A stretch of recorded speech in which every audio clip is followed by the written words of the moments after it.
Namaskar, my name is Gajendra Das Sharma and you are watching English, and in this video we are going to explain the poem Snake by D.H. Lawrence. सबसे पहले pome की short summary मैं आपको बता देता हूँ. It is simply N anecdote. एक छोटी सी जो इंसिडेंट होती है वो है जो आप नॉर्मली आपके आसपास भी होती रहती है. कई बार आप बाहर निकलते हो, अचानक से आपके सामने कोई स्नेक टाइप का या कुछ भी ऐसा कोई कीड़े मकोड़े निकल आते हैं and then you happen to stop there और you watch what is happening, how it does. तो वो छोटी सी एक इंसिडेंट है पोएट की लाइफ में. वो बताते हैं कि किस तरीके से दोपहर के टाइम में जब वो पानी लेने के लिए अपनी वाटर ट्रॉफ क्या होती है जिसमें कि जानवरों के लिए पानी स्टोर करके रखा जाता है. कंटेनर टाइप का समझ लीजिए जिसमें पानी स्टोर करके रखा जाता है ताकि उस स्टोरेज से बाद में पानी यूज किया जा सके या फिर उस स्टोरेज से जानवरों को जो पेट एनिमल्स होते हैं उनको पानी पिलाया जा सकता है. तो वो अपने एक पिचर को लेकर के घड़े को लेकर के पानी भरने के लिए गए और व्हाट ही सीज देयर कि उनसे पहले ही एक स्नेक उस जो पास की दीवार थी, दीवार में एक क्रैक था, क्रैक से एक अर्थ ब्राउन कलर का स्नेक निकल के आया और वो वहां पर खड़ा हुआ था. अब एक ह्यूमन टेंडेंसी होती है कि क्या किया जाए, what to do, to hit और टू रिमेन, क्योंकि एक फियर की कंडीशन रहती है. इन्होंने बताया कि अगर नॉर्मल स्नेक्स हो, it was not a matter of worry. Since it was earth brown color, so earth brown color in particularly Sicily, they are poisonous. अब poisonous हैं, dangerous हैं, lethal हैं, so what to do? एक insecurity भी है और एक man ego भी है. Man ego मतलब human ego to dominate nature. अब एक तरफ पहले उन्होंने उसकी स्नेक की ब्यूटी को डिस्क्राइब किया कि किस तरीके से वो अर्थ ब्राउन कलर का and it was a real beauty, a creature of nature, and then he came because he was thirsty in order to quench his thirst. Snake आया अपनी प्यास बुझाने के लिए. एक परफेक्ट एग्जाम्पल नेचर की beauty के, नेचर की क्रिएशन के, how means beautifully it has been created with various colours and patterns. जो स्नेक की अपनी एक ब्यूटी होती है, कलर होता है, पैटर्न होते हैं, बड़े सिमेट्रिकल वो होते हैं. एक तरफ तो पोएट ने उसकी ब्यूटी को एक्सप्रेस किया और अप्रिशिएट किया, ग्लोरीफाई किया, और दूसरी तरफ फिर जो लास्ट का जो पार्ट है वहां पे एक मैन या ह्यूमन सेंटिमेंट्स जो होते हैं किसी भी नेचुरल क्रीचर को देख करके, नेचुरल क्रीचर को देख करके उनकी जो सर्ज होती है और surge out of that surge what they tempted to do, वो फिर अचानक से उनको लगा कि यार जो मेरी मैन या ह्यूमन एक ईगो है वो यही कहते, वॉइसेस जिनको उन्होंने वॉइसेस कहा है कि voices they urged me to kill it before it kills you. एक ये टेंडेंसी लगी कि पता नहीं इसको किल कर देना चाहिए. ह्यूमन वॉइसेस मतलब वॉइसेस ऑफ द रैशनैलिटी के वॉइसेस ने कहा कि भाई इसको मार दो. अब उन्होंने क्या किया, आओ देखा नताओ, एक पास में पड़ी हुई लकड़ी को उठाया और वो फेंक के मार दिया. स्नेक को भी लगा, पहले उसने देखा होगा कि what is happening, why the person is out of sudden he is trying to kill me, anyway he had to also save his life. तो वो उसने देख करके फिर वो बहुत स्टेल्थली अपने उसी क्रैक में वापस चला गया. यहां पर इनको मारने के बाद में लग रहा है, एक गिल्टी फील हो रहा है कि यार why the hell did I just attempt to kill this creature, what harm did he do to me. मेरे साथ तो कुछ भी नहीं किया इसने, क्यों मेरे अंदर से ये आवाज आई कि इसको मारना चाहिए. तो हम ह्यूमन बीइंग्स क्या है फिर, we want to dominate nature. क्यों डोमिनेट करना चाह रहे हैं, वो एक सिंपली नेचर का क्रीचर था, नेचुरल नीड्स थी उसकी जैसे हमारी नीड्स होती हैं. वो भी पानी भरने के लिए आया था, ये भी पानी पीने के लिए आया है. अब क्यों ऐसा हुआ कि उसको लगा कि मार देना चाहिए. Why human is always in a search of dominance over other creatures. तो वहां पर फिर ये अपने आप को एक गिल्टी फील करके रह जाते हैं और वहीं पे पोम एंड हो जाती है. अब बात आती है टाइटल की, एनालिसिस की, एक एक्सप्लेनेशन की, जो डिटेल्ड एक्सप्लेनेशंस हैं उसकी हम बात करें. सबसे पहले इसकी इंपॉर्टेंट थीम्स और टाइटल की बात करते हैं. The entire poem is all about the snake as a natural creature, confrontation with human being. Normal, the poem is all about this. The title suggests that the poem is all about the snake and its correspondence or its confrontation with the human being. उसके mind में कुछ भी नहीं चल रहा था. It came out of the crack of the mud wall. अपनी प्यास बुझाने के अलावा उसके और पर्पस नहीं था. इनफैक्ट वो सिंपली आया और अपनी प्यास बुझाने के लिए आया. On the other hand, the human being in the form of the poet वो आया उसके माइंड में वेरियस सेंटिमेंट्स के साथ साथ वो फियर्स, वो एंग्जाइटी, वो ह्यूमन फियर, वो डोमिनेंस ओवर नेचर, वो टेंडेंसी, ये सब आ गए उसके माइंड में। स्नेक के माइंड में सिर्फ एक सेंटिमेंट था, अपनी प्यास बुझाने का, और जब उसको देखा कि खतरा है तो अपनी जान बचाने का, नथिंग। यहां पे ह्यूमन बीइंग्स के डिफरेंट सेंटिमेंट्स, डिफरेंट अप्रोचेज हैं उन नेचुरल बीइंग्स को लेकर के। So the poem is all about that snake, how it happened to come before the poet, and how poet out of his conscience और out of his conscience he felt guilty, and out of his rationality he felt insecure, and out of that insecurity he tried to kill, even though the snake was totally harmless. जब तक harmless था, जब तक कि उसने attack नहीं किया था। why did he attempt to kill the poet? उसके माइंड में कुछ ऐसा था भी नहीं। तो ये उसके बारे में। अब बात करते हैं थीम्स की। अब ये जो पोम है वो आपके एनवायरमेंटल वाले सेक्शन में यूज की है, environment and literature, how literature sensitizes us towards nature. Environment, किस तरीके से वो जो लाइफ साइकिल है नेचुरल बीइंग्स का और हमारी प्लेस उस नेचर में, और किस तरीके से उसको एग्जिस्टेंस की बात है जब ह्यूमन बीइंग्स नेचुरल बीइंग्स की रेस्पेक्ट करता है। बट दूसरा पहलू क्या है कि किस तरीके से human beings out of the greed, out of the supposed insecurity, out of the supposed having a dominance of all the other non human beings. Human tendency है कि जितनी भी नॉन ह्यूमन बीइंग्स हैं, चाहे वो नेचर हो, चाहे natural beings हो, वाइल्ड लाइफ हो, उस पर अपना डोमिनेंस करना। तो पोएम के थ्रू वो जो सेंसिटाइज करने की बात है, या पर्टिकुलरली इस तरह की लिटरेचर की के थ्रू जो पोएट्स होते हैं, ड्रामेटिस्ट या राइटर्स या नॉवलिस्ट, ये सब पब्लिक को या लोगों को, रीडर्स को सेंसिटाइज करते हैं कि भाई ये nature and human, they should go for the coexistence rather than the dominance, rather than killing of one and just securing the existence. You cannot secure your existence at the cost of the nature, because nature will directly uproot you within seconds if it is not taken care of. So themes की अगर बात करते हैं तो perceived competition, human beings जब भी किसी natural beings जैसे कि वाइल्ड लाइफ के अगर कांटेक्ट में आते हैं तो एक perceived competition हो जाता है कि who is more powerful and who can dominate. तो ह्यूमन टेंडेंसी हमेशा से रही है कि इसको मारा जाए या अपना डोमिनेंस इस पे प्रूव किया जाए। ये आप पहले से अंदाजा लगा सकते हो कि पहले फूड के लिए मारा जाता था जानवरों को, फिर शौक के लिए मारा जाता था। तो वो शौक के लिए मारा जाने का मतलब क्या है कि वो एक सपोज्ड कंपटीशन है। कंपटीशन कहां से आ गया कि एक किंग है, रियल किंग, और एक है supposed the king of jungle. अब वो king, real king is simply killing the king of the jungle in order to express his superiority, in order to express his dominance. वो prove करने के लिए, लोगों को दिखाने के लिए कि भाई I am the real king, the king of the jungle is nothing in my comparison. Whenever a human being comes in a contact with the natural beings, so he inadvertently tries to dominate. वो जो अजीब सा एक dominance है वो करने की, तो परसिव्ड कंपटीशन है। फिर human dominance over natural beings के ऊपर अपना डोमिनेंस करना वो हमेशा से ही। देन इनसिक्योरिटी और masculine insecurity, this is a masculine insecurity. कहीं ना कहीं वो ह्यूमन बीइंग्स की जो वो मैस्कुलिन इनसिक्योरिटी है कि यार if we fall slack, if we show some weakness before the natural beings, so natural beings can suppress us, can dominate us. Before they think of dominating us, we should pounce back or we should dominate them. ये अलग से एक अजीब सी insecurity है। उस insecurity को लेकर के ही आप दूसरे को डोमिनेट करते हो, चाहे वो नेचर हो, चाहे वो जो दूसरा ऑपोजिट जेंडर हो। ये एक सबसे बड़ा फैक्टर होता है आप क्यों डोमिनेट करना चाहते हो। कहीं डोमिनेट करने के पीछे आपकी क्या है कि इनसिक्योरिटी है, एक कंपटीशन। आपने अब मान लिया कि अगर मैंने ये डोमिनेंस शो नहीं किया, एक्सप्रेस नहीं किया, तो ये सामने वाला जो है वो मुझ पर हावी हो जाएगा। भले ही वो सामने वाले के माइंड में इस तरह की बातें हो या फिर ना हो, ये भी आपको इस थीम में मिल जाएगा, इस पोम के थीम्स में दिख जाएगा।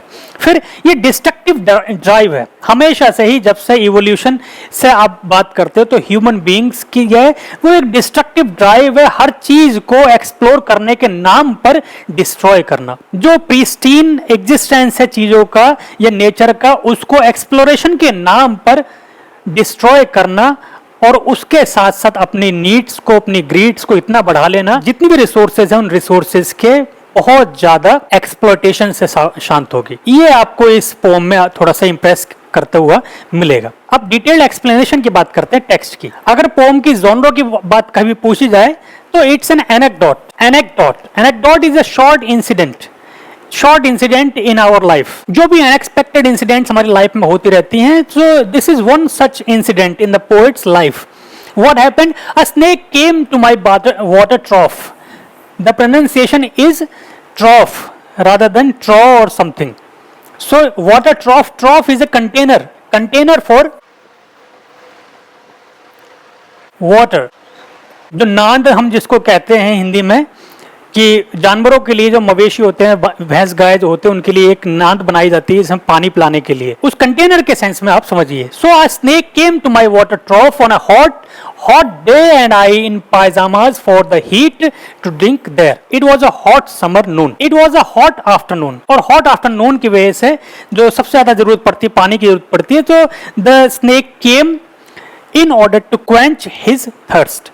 और मैं भी गया पानी लेने के लिए। I was wearing a pajama.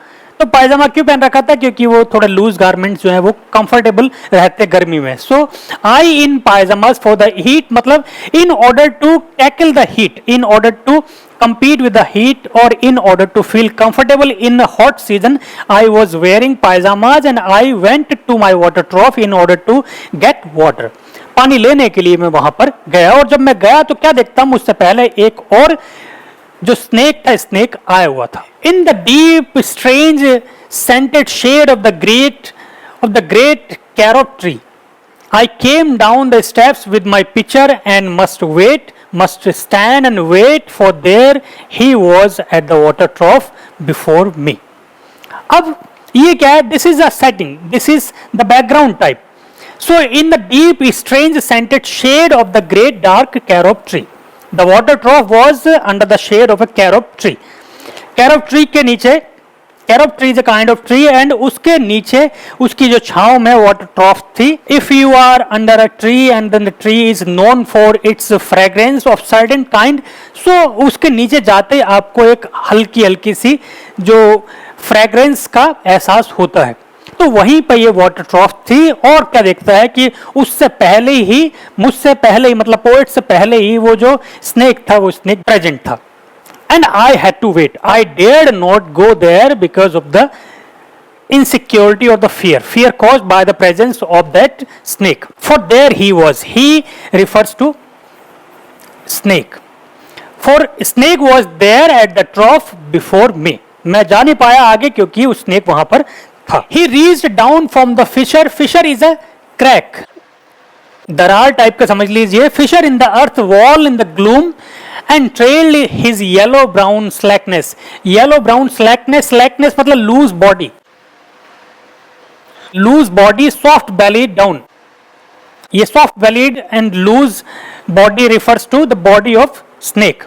ये पूरी फ्रेज जो yellow brown is a colour, slackness is the slack, the characteristic of a snake. Snake की जो बॉडी होती है बहुत ज्यादा फ्लेक्सिबल होती है, तो फ्लेक्सिबल और सॉफ्ट बेली जो होती है, मतलब जो उसके पूरा ट्रंक होता है, वो बॉडी कैसी होती है? बहुत ज्यादा सॉफ्ट, बहुत ज्यादा स्लीक और बहुत ज्यादा फ्लेक्सिबल। तो वो फ्लेक्सिबल, सॉफ्ट और वो अर्थ ब्राउन कलर की, येलो ब्राउन कलर का जो स्नेक था। And then he came, he trailed his soft belly down over the edge of the stone trough. और कहां पे आया वो? अपने आप को स्लाइड करता हुआ कहां पे आया? क्रॉल करता हुआ, स्लाइड करता हुआ आया उस वाटर ट्रॉफ पर जहां पे थी। And rested his throat upon the stone bottom. पानी पीने से पहले उसने अपने जो नेक होती है, नेक को उस जो बाउंड्री थी उस वाटर ट्रॉफ की, स्टोन बाउंड्री जो थी उस पर रखा, in order to have a watch whether somebody is coming or not. ये इनसिक्योरिटी की पता नहीं, natural beings are also insecure in some or other way of the dominance, suppose the dominance of the human beings. तो snake को लगा कि कहीं और कोई आ ना जाए और मैं पानी पीने में लग जाऊं और कोई मुझे मार दे, तो in order to have a look around he rested his snack on the water trough wall, and then after that he started drinking water, and where the water had dripped from the tap, जहां से वो पानी आ रहा था, मतलब देर वो जो tap, और जो टैप का पानी उस वाटर ट्रॉफ में स्टोर हो रहा था वहां पे उसने देखा, और जब देख लिया कि कोई नहीं है तो फिर पानी पीने के लिए आ गए। In a small clearness he sipped with his straight mouth, softly drained through his straight gums and into his slack long body silently. There was no hue and cry in that process. उसको कोई जल्दबाजी नहीं थी, ना ही किसी को कुछ डराना धमकाना था, उसने पानी पीना था, पानी पिया, and then he was satisfied. On the other hand, someone was before me at my water trough, and I like a second comer waiting. अब एक पोएट के पॉइंट ऑफ व्यू से कि यार before I enter that place, before I come to my water trough, I notice that somebody was already there. अब वो somebody was not an easy somebody or a casual somebody, he was a snake, and snake was a dangerous creature also, and then one needs to check his movements. तो अब मैं क्या था, मैं second कमर की तरह वहां पर वेट करने के अलावा मेरे पास कोई और ऑप्शन नहीं था। He lifted his head from his drinking as cattles do and looked at me vaguely. Vaguely मतलब उस तरीके से जैसे distracted. When an animal is disturbed out of his eating the food or drinking the water, तो उस तरीके से वो देखते हैं कि अरे कौन है, तो उसी अंदाज में उसने मुझे देखा, ये सोच करके, ये फील करके कि यार somebody else is there।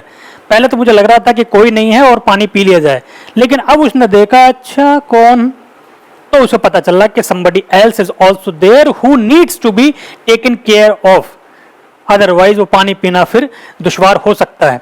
तो वहां पे उसने अपना सर उठाया देखने के लिए, जैसे कि कैटल्स अगर उनको डिस्टर्ब कर दो तो वो पानी पीते हुए या फिर खाना खाते हुए अपना सर जैसे उठाते हैं वैसे। Flickered his two forked tongue from his lips and mused a moment. जैसे उसको लगा कि somebody else is also there, so he took out his forked tongue. जो हिसिंग करते हैं ना अपनी, उसने टंग बाहर निकाली ताकि ये एहसास दिला दिया जाए उस न्यू कमर को कि ये whatever you are thinking is not so easy. अगर तुझे लग रहा है कि तू मुझे मार देगा तो मैं भी, मतलब I am ready for that, I am ready to kill you, I am ready to bite you. So flickered his two forked tongue. Flicker मतलब क्या है कि उसने अपने मुंह से बाहर वो निकाली है, एहसास कराने के लिए कि I am also there. Natural beings के माइंड में सिर्फ एक ही बात हो सकती है अटैक करने से पहले, दो ही चीज होती हैं। नेचुरल बीइंग्स या वाइल्ड लाइफ जो अगर पावरफुल एनिमल्स होते हैं, या तो वो शिकार करते हैं फूड के लिए, या फिर जब उनको लग जाए कि वो खतरे में है, दो ही चीजें हो सकती हैं।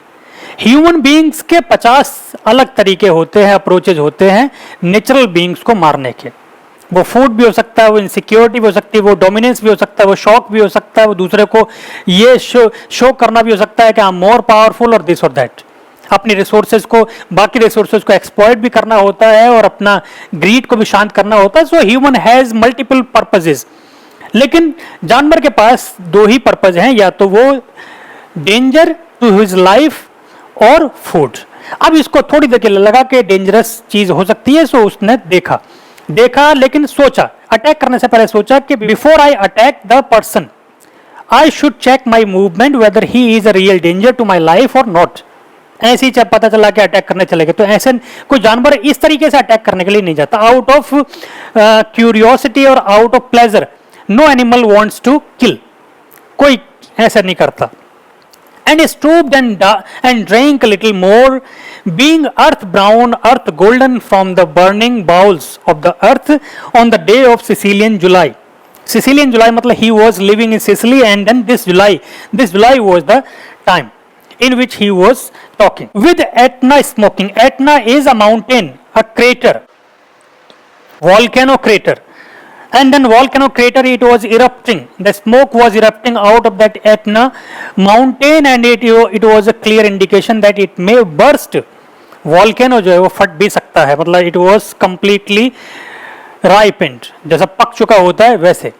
तो उस गर्मी में वो अर्थ ब्राउन कलर का, येलो ब्राउन कलर का वो स्नेक उसने आया, थोड़ी देर देखा और फिर उसने दोबारा पानी पीना कंटिन्यू किया कि देखा जाएगा, पहले पानी पी लेते हैं फिर देखा जाएगा, अगर इसे लड़ाई करनी भी पड़ी तो देखा जाएगा, कम से कम भूखे पेट तो नहीं होंगे, प्यासे पेट तो नहीं होंगे, तो ठीक है। The voices of my education said to me he must be killed, rationality of human beings to dominate nature for its own sake, सिर्फ डोमिनेट करने के लिए।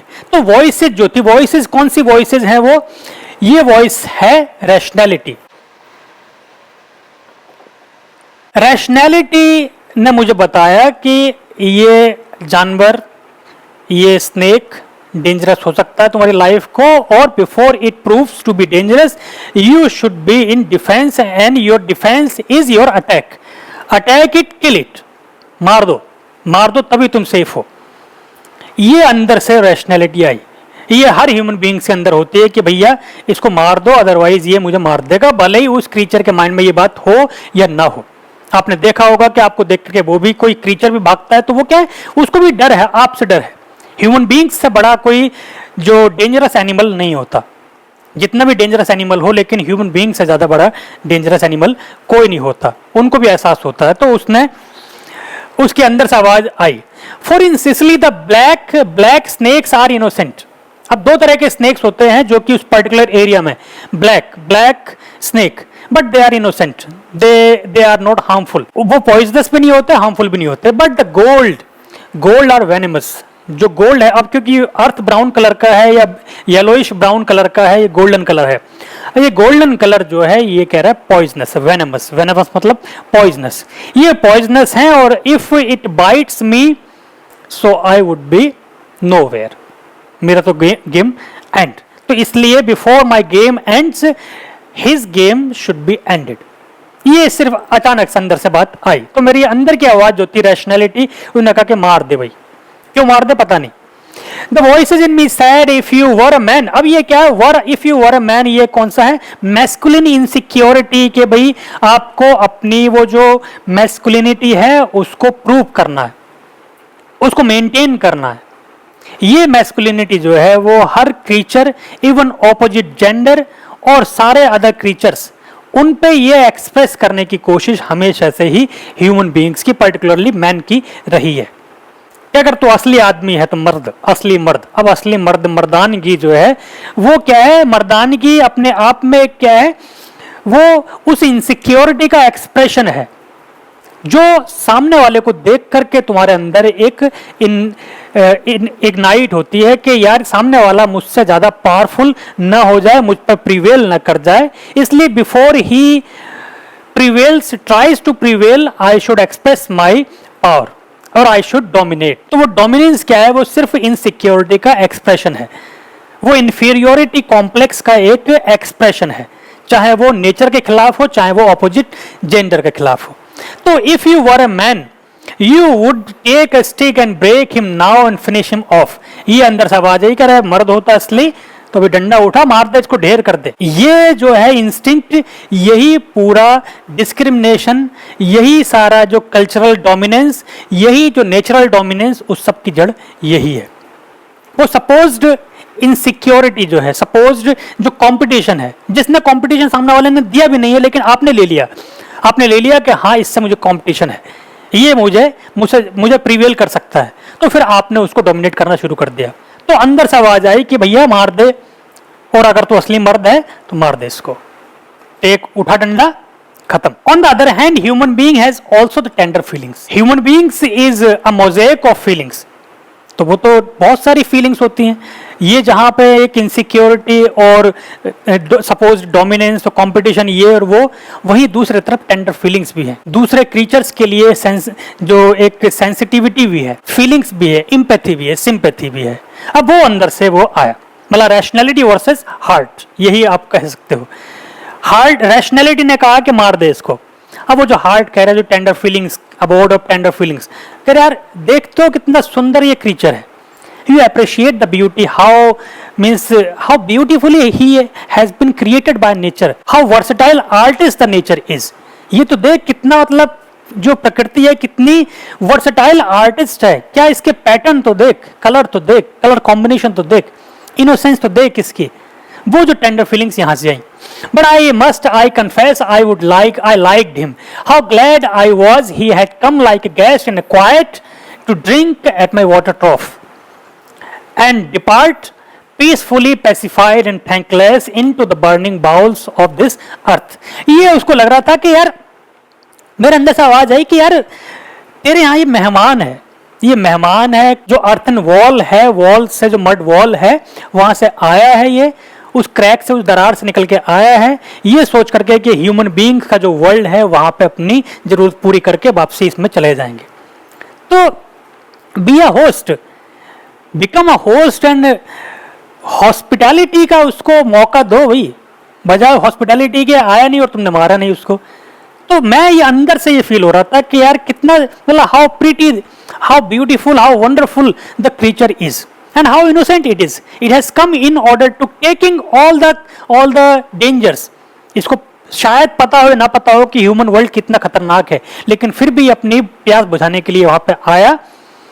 और ये क्योंकि नेचुरल बीइंग है, नेचुरल बीइंग हर किसी चीज को नेचर से जोड़ के चलते हैं और वो उनको लगता है कि नेचर पे हर किसी चीज का बराबर का राइट बनता है. तो वो आया, उसको जहां पे वाटर सोर्स लगा उसको दिखा. Even he did not know that the water source is man made.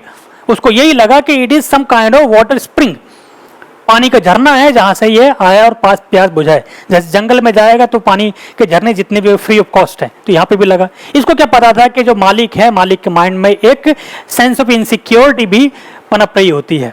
तो ये अंदर से मुझे लगा कि यार ये, मतलब how beautiful the creature in and it has come to my world. I am a host, he is my guest, I should treat him like a guest. आएगा और फिर वो अपना जब सेटिस्फाइड होकर के, पीसफुल और पैसिफाइड होकर के, even though he does not thank me because he does not know how to thank. ये फॉर्मेलिटीज, ये प्लेजेंट्रीज जो हैं, ये ह्यूमन बींग्स की क्रिएशन है. नेचुरल बींग को थोड़ी पता रहता है, उसको इस चीज का पता ही नहीं कि थैंक यू क्या होते हैं, ये थैंक यू या परमिशन मांगिए. अब वो आया, ये थोड़ी कहेगा कि मे आई ड्रिंक वाटर, या after you have allowed me to drink water and then thank you so much mister poet, I am very much obliged to you. कभी जरूरत पड़े तो मांगना, हमसे भी जहर उहर दे देंगे अब तुम्हें. कभी जरूरत पड़े तो, कभी किसी को मरवाने की जरूरत पड़े तो आ जाना, हम भी बहुत जहर संभाल के रखे हुए होता है. तो ऐसा तो कुछ है नहीं. वो आया और पानी पिया और चल दिया. तो ये लग रहा है कि यार मैं ऐसा चाह रहा था, लेकिन अंदर से जो वो रैशनैलिटी थी, रैशनैलिटी कुछ और ही कह रही थी. Was it cowardice that I dared not to kill him? Was it perversity that I long to talk to him? Was it humility to feel so honoured?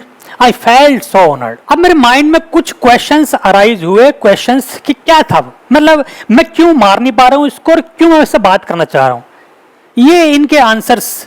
तो वॉज इट कावर्डिस? तो am I coward? Am I coward that I did not try to kill him? मुझे मारना चाहिए था ऐसे, मुझे the moment I saw him and I realise that it is venomous, I should have killed him. लेकिन मैंने क्यों मारा? कायर हूं मैं. तो एक अंदर से वो सपोज्ड कावर्डिस कि लोग तो मुझे कावर्ड कहेंगे, इसलिए मैं मार दे रहा हूं. नेचुरल बीइंग्स को इसलिए मार दिया कि लोग तुम्हें कायर कहेंगे कि तुमसे यार ये नहीं मारा, बताओ कैसे मार दो तुम, इसीलिए तुम मार दे रहे हो. दूसरा, अब ये परवर्सिटी मतलब eccentricity, whimsicality that I long to talk to him. कहीं अजीब सा सनकीपन तो नहीं था कि मैं जानवर से बात करना चाह रहा हूं? मैं किसी को कहूंगा कि भाई मैंने स्नेक को देखा और मुझे उससे बात करने का मन हुआ, तो लोग हंसेंगे, पागल है, सनकी है. कुछ कोई अजीब सी सनक तो नहीं थी कि मैं उससे बात करना चाह रहा हूं. लोग तो ये कहेंगे बात करना है, वो ये कहेगा आ तुझे मारूं मैं, आ बात कर, मैं एक ही बात जानता हूं, तो लोग पागल कहेंगे मुझे. तो ये क्या, इसको मैं क्या समझूं? Was it humility to feel so honoured, या फिर मेरी ये एक ह्यूमिलिटी मतलब जो टेंडरनेस होती है, ह्यूमननेस जो होती है, वो थी कि मैं अपने आप को ऑनर्ड फील कर रहा था कि यार नहीं, मैं नहीं मारता हूं इसको और आई फील ऑनर्ड. ये मुझे अंदर से लग रहा था कि मतलब अब अपने आप को एनोबल करने की, अपनी जो उस पर्सनैलिटी को अपग्रेड करने की, ऐसा लग रहा था कि थोड़ा सा अपलिफ्ट करो अपनी पर्सनैलिटी को. And yet those voices, if you were not afraid you would kill him. लेकिन फिर भी वो वॉइसेस जो थी, ये वॉइसेस बड़ी खतरनाक हैं. ये रैशनैलिटी वाली वॉइसेस जो है, कह रहे डरते नहीं ना तो छोड़ते नहीं, तुम डर गए, जो डर गया मर गया, you are not a man, you are coward. तो अब ये वॉइसेस जो थी, ये वॉइसेस क्या किया, प्रिवेल कर गई out of the influence impetus caused by these voices.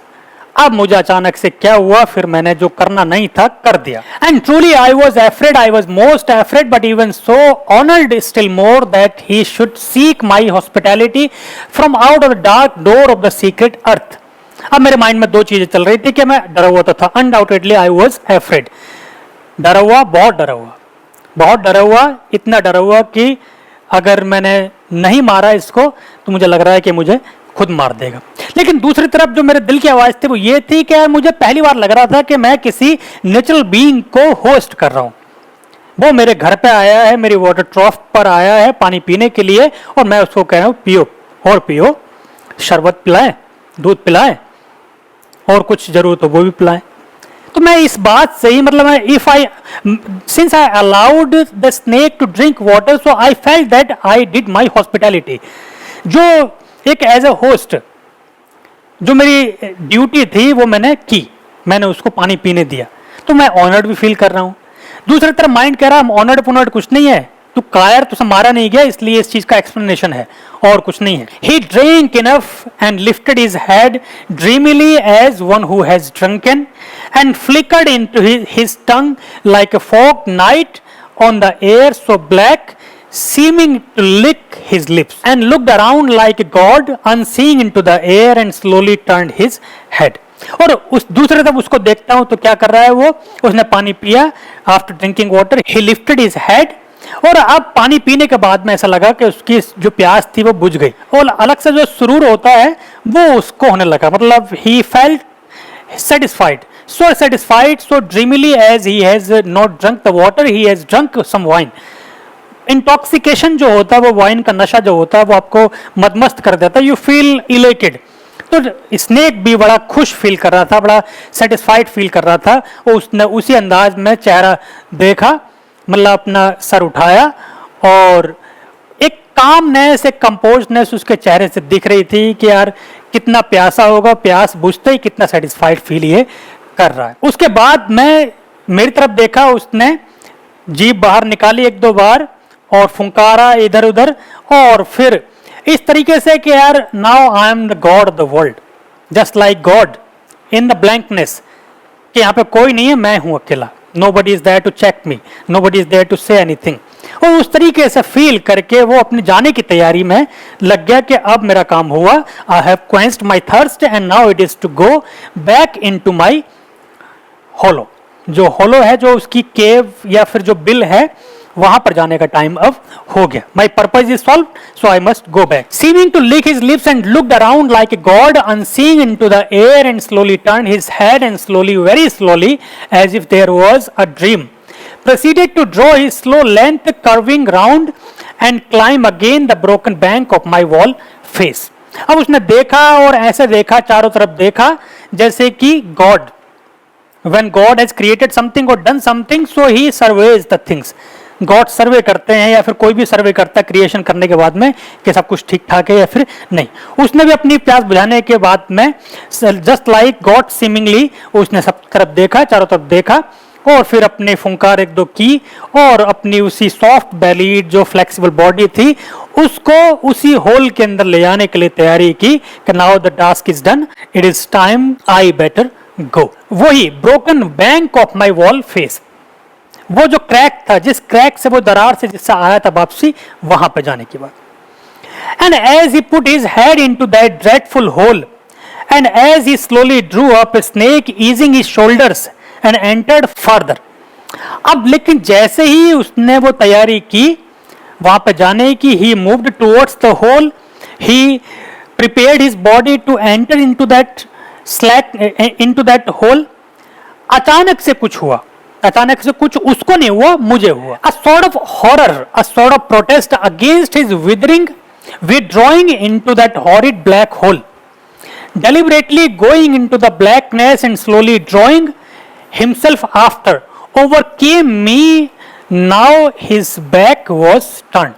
अब the sort of horror overcame me.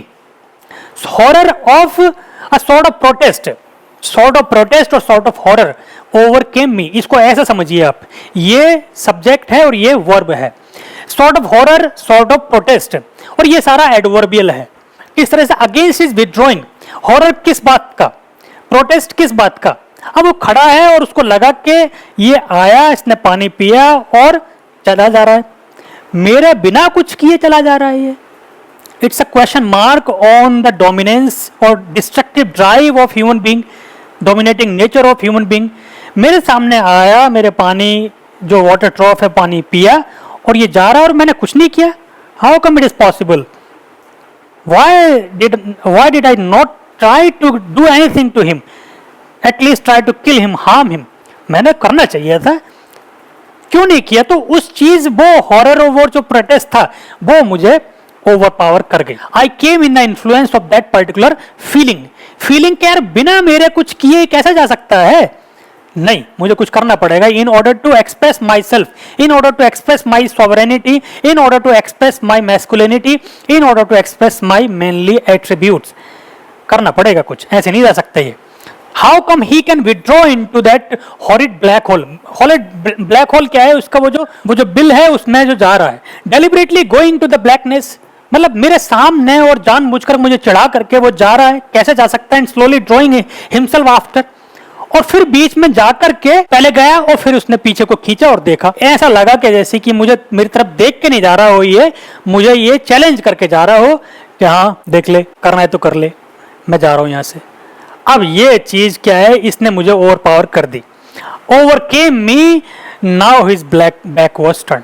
जब वो गया, आधा गया, और फिर उसने जब मेरी तरफ देखा, मुझे जो हॉरर फील हुआ और एक चैलेंज भी फील हुआ कि या तो हॉरर इस बात का कि कहीं ये वापसी आ तो नहीं रहा मुझे डसने के लिए, मारने के लिए, और प्रोटेस्ट इस बात का कि अच्छा ये चैलेंज करने के लिए मुझे बाद में एक बार जाते हुए कहना चाह रहा है कि हाँ क्यों भाई, कुछ कर नहीं पाए मेरा, तुम करना तो कर लो, अभी भी टाइम है। अब ये चैलेंजिंग लगा।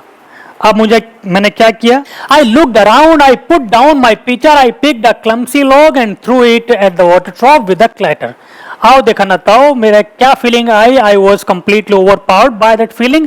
आई put down my pitcher and took out some log, जो एक लकड़ी टाइप की उठा ली, क्लम्सी मतलब एक रफ टाइप की लकड़ी मैंने उठा ली, जो भी पास में पकड़ी, और जी उसको मार दिया। वाटर ट्रॉफ पे दे मारा, आवाज करते हुए कि ये जाकर के उसको लगे, ये एहसास कराने के लिए कि I am a human being and I have masculinity and I have the dominance drive also and I can dominate the nature.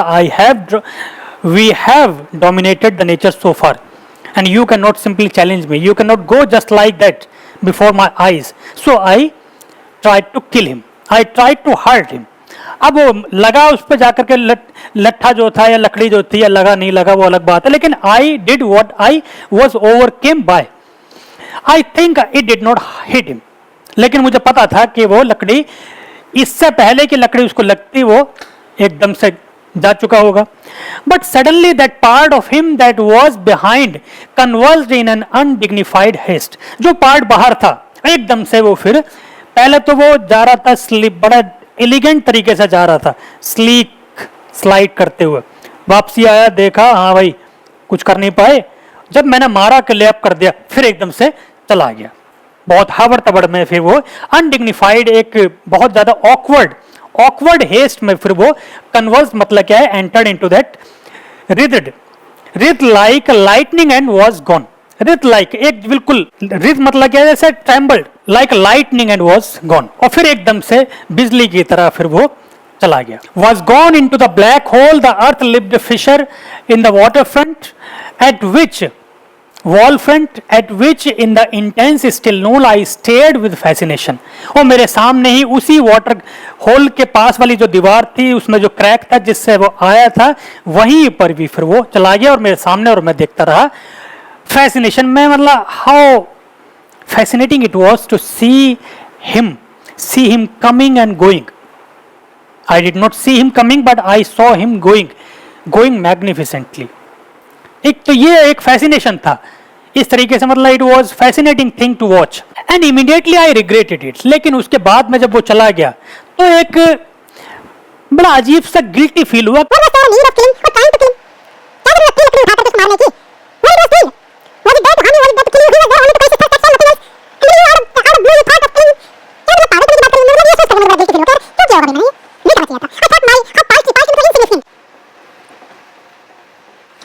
How insignificant, how vulgar and how mean an act it was. कह रहे यार बड़ी घटिया, मतलब बहुत a mean act I did. इतनी घटिया activity तो नहीं करनी चाहिए थी मुझे। I should not have done this, this was not done, this should not have been done. नहीं यार, I despise myself and the voices of my accursed human education. Accursed human education. मतलब he curses the rationality. अब ये अगर rationality, ये education जो दूसरे को harm करने के लिए आपको encourage करती है, तो वो लानत है ऐसी education पर। आपको insecurity feel कराती है, तो लानत है ऐसी education पर। उस rationality पे जो दूसरों को harm करने के लिए कहती है, लानत है ऐसी rationality पर। वो rationality जो दूसरों को use करके अपने आप को सेटिस्फाई करने के लिए आपको इंस्पायर करती है, तो लानत ऐसी है एजुकेशन पर। वो एजुकेशन जो दूसरे को मोहरा बना करके उसकी सारी रिसोर्सेज को एक्सप्लॉइट करके अपना फायदा ढूंढ करके आपको इंस्पायर करती है, तो लानत है ऐसी एजुकेशन पर। अब वो यही अपनी उस एजुकेशन पर मतलब फील कर रहा है कि यार if the education that has prompted me to lift a log and to kill that snake who was not in any mood to harm me, तो मतलब क्या किया फिर मैंने। तो ह्यूमन एजुकेशन मतलब ये एजुकेशन आपको अगर इस तरह से बर्ताव करना सिखाती है, तो it is not a real education. It may be literacy, but it is not a real education. Real education is something that teaches you to respect the existence of all other creatures, humans as well as the natural beings. That is the real education. And I thought of the albatross. अब वो albatross का scene याद आया उसको. You must have read the poem, the ballad, the rhyme of ancient mariner. जहाँ पे उसने उस albatross को मारा और out of the curse the albatross was hang around his neck. और वो कर्ज से तभी उसको छुट्टी मिलेगी जब उस बात के लिए लोगों को सेंसिटाइज कर देगा कि एल्बाट्रोस को नहीं मारना चाहिए, नहीं नेचुरल बीइंग्स को नहीं मारना चाहिए। जब इससे सारे लोगों को सेंसिटाइज कर देगा, और ये सेंसिटाइजेशन का काम उसको लाइफ टाइम करना है, only then his soul can be liberated, only then he can feel free, otherwise his soul will be entrapped, he will remain guilt ridden. अब उसको वही गिल्ट रिडन फील हो रही है, भले ही नहीं मारा स्नेक को उसने, लेकिन फिर भी वो गिल्ट है कि यार इसका कर्ज मुझे जरूर लगेगा, हाय जरूर लगेगी। I wished that he would come back my snake. कि यार कहीं ऐसा नहीं है कि वो वापसी अगर वो आए तो मैं उसको अब की बार जो ह्यूमन हॉस्पिटैलिटी है वो एक्सप्रेस कराऊंगा, ना कि ह्यूमन कैलसनेस। अभी मैंने क्या शो की, ह्यूमन कैलसनेस मार करके। तो मैं मतलब I would try to make comment. अगर वो दोबारा आया तो मैं उसको दूध पिलाऊंगा, या फिर जो भी मैं खातिरदारी की जाए वो खातिरदारी करूंगा, in order to cleanse my soul, जो cleanse my soul of the sin that I had committed. For he seemed to me again like a king in exile uncrowned in the underworld, now due to be crowned again. मेरे लिए वो ऐसा लगा जाता हुआ वो राजा जिसको कि एग्जाइल दे दिया गया है, कि वो जा तो रहा हूं लेकिन वो राजा जाते हुए अपनी प्रजा के बार बार मुड़ करके देख रहा है कि मैं वापस आऊंगा। I am the rightful king and then I have been used. ऐसे ही शायद प्रॉस्पेरो ने देखा होगा जब उसको बाहर निकाला जा रहा था, जब उसका राजपाट हथिया लिया था उसके भाई ने, और उसको जब बाहर एग्जाइल कराया होगा, तो वो भी ऐसे ही जाते हुए वापसी में अपने उस पूरे किंगडम की तरफ देख रहा होगा कि I am the rightful king and I would come back and regain my position. तो वो शायद ये कोशिश कर रहा है कि वो जाता हुआ जो स्नेक था, जब उसने मुड़ करके देखा था, शायद वो यही कह रहा था कि I am the king of nature and I would come back and then you will have to acknowledge my presence. So uncrowned in the underworld, now due to be crowned again. मतलब जो due respect था उसका, जो उसको नहीं मिला, उसको लेने के लिए वापसी वो आएगा कि you did not do the right thing, you tried to kill me which I did not deserve, I came in your world as a guest। ऐसा करते हैं गेस्ट के साथ भी, डंडा मार के भगाते हैं उसके। तो मैं कोई ऐसा गेस्ट थोड़ी था, मुझे एक हॉस्पिटैलिटी मिलनी चाहिए थी, तो वो शायद दोबारा आएगा। And so I missed my chance with one of the lords of life. Lords of life मतलब क्या है कि जो creature of nature, lord of the life. और मुझे लगा कि यार I miss the chance of hospitality. I missed a chance of hosting the creature of the earth. मतलब I may have hosted many human beings, but I missed a chance, a golden chance, golden opportunity to host a natural being. Natural being को host करने का, मेरे घर पे आया था, मेरा मेहमान था वो, मुझे होस्ट करना चाहिए था, उसको रेस्पेक्ट देना चाहिए था, विच आई मिस्ड. और अपनी जो वो कैलसनेस थी, जो वो वल्गैरिटी थी, वो जो पैटीनेस थी अपने कैरेक्टर की, उसको कोस रहा है. And I have something to expiate. I have something to expiate. What is that something? Pettiness. I have this pettiness to be atoned for. I have this pettiness to make amend. ये जो अंदर का घटियापन था मेरा, जिससे inspire होकर के मैंने मारने की कोशिश की, उस घटियापन को दोबारा से अपने अंदर से हटाने का मौका मुझे मिले, मैं ऐसा सोच रहा था. अंदर का जो एक पैटीनेस थी उसको अपना, मतलब I wanted to make amends, repent करना, पश्चाताप करना. पश्चाताप करने का मौका कभी मिले कि मतलब he would come again, so I would try to make amends, जो पश्चाताप करने की कोशिश मैं पूरी करूंगा. वहां पर फिर ये सोचता ही रह जाता है. Then the poem ends. So that is all for now. Hopefully I was able to make you understand the concept. So like and share this video among your friends, and if you are new to the channel, make it as a point to subscribe to it so that you don't miss the videos. Thank you so much.